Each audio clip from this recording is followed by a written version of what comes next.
Richard, and welcome back to Stuff We Can Do in Excel.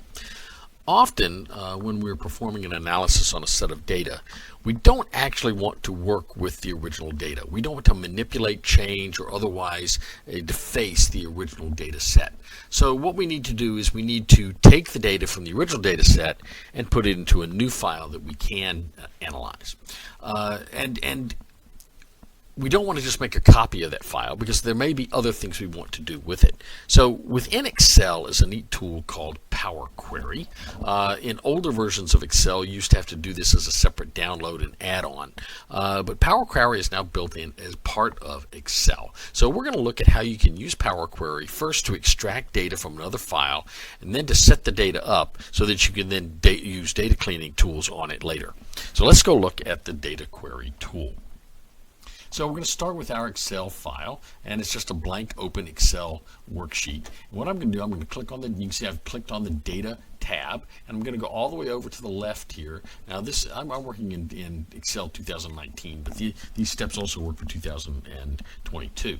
So I'll go to Get Data, and when I get data, you notice I have a lot of different choices where I can take this data from. I can get it from a database, it gives me a lot of choices from Azure, it gives me choices from online services, from other sources, a lot of different choices for getting my data. I'm going to just go get it from File, and we're going to get it from a workbook. So I can do that by clicking on the workbook, and it's going to open up my file here so that I can go open up my Internet Explorer so I can go get my file, and I happen to know that file is down in a sub-file for Accounting 6290, and within that it's in my data sets and it's in a folder called Uploaded to the Cloud. So this file is available to you to download as part of this video. Just look in the information below.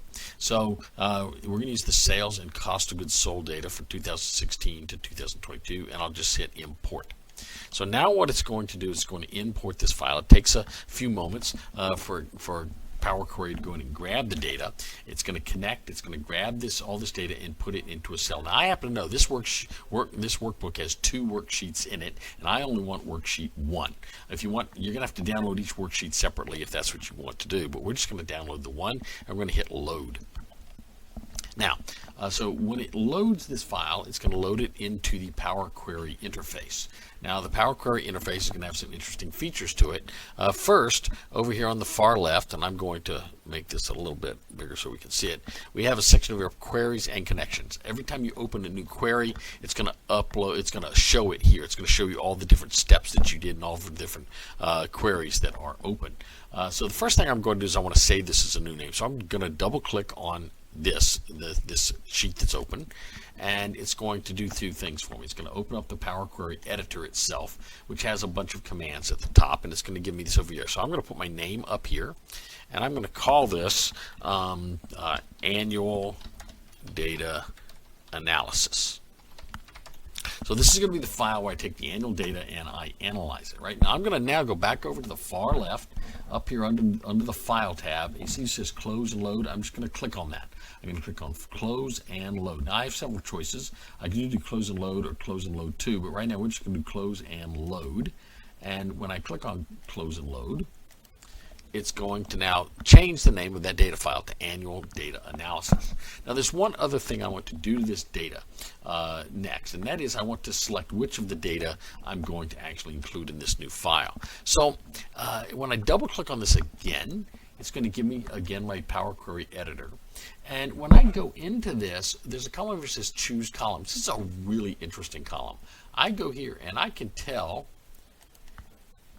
Power Query which items I want to include in this new database. I don't have to include all the items. I can just select, for instance, I can just have year. Let's get rid of all those. I can have year, sales, and cost of goods sold. And not even putting gross margin if I don't want to, and hit OK. And that's all that's going to show me. If I want to go back and add all those files, I can do that. I simply go in, I click this button, it says select all columns, and I can click on it. It's going to collect, it's going to check all of them, and all those columns come back. Now, you might ask, why would I want to do this? Why wouldn't I want to include all the data? Well, a couple reasons. First of all, you may have a data file that has a lot of useless information in it. There may be some hashtag numbers or some item numbers that just aren't necessary. In addition, you may have a file that's really large, and you want to call that file down so that it's easier to deal with, and it may have a lot of data in it that you don't need. So to the extent that you have data in the file that you don't need, it's very easy then to just get rid of the stuff you don't want and keep the stuff that you do want. Now, once you've done this, you go to close and load again. And in this case, I'm keeping everything. So I'll go to close and load. And now this file, every time I open this file up, this file is going to be there as a data analysis. Every time I open up Power Query, this the annual data analysis file will be there, and I can start to manipulate it. Now, once I've got it in in this format, I can go to Power Query. Okay, and I'll just double click on it, doesn't matter, and I go to Power Query Editor. There's a whole lot of stuff we can do in this. Now, one of the things I've got is I've got a lot of other videos on how to clean data, and a lot of those tools, a lot of those steps are really easy to do within Power Query, and I've got other videos on how to do that. I've got another video that follows this one, how to merge different queries into a single query, and that's going to be very useful to you as well. So hopefully this was helpful. If you like it, click the like tab below and consider subscribing to the channel. We'll see you soon.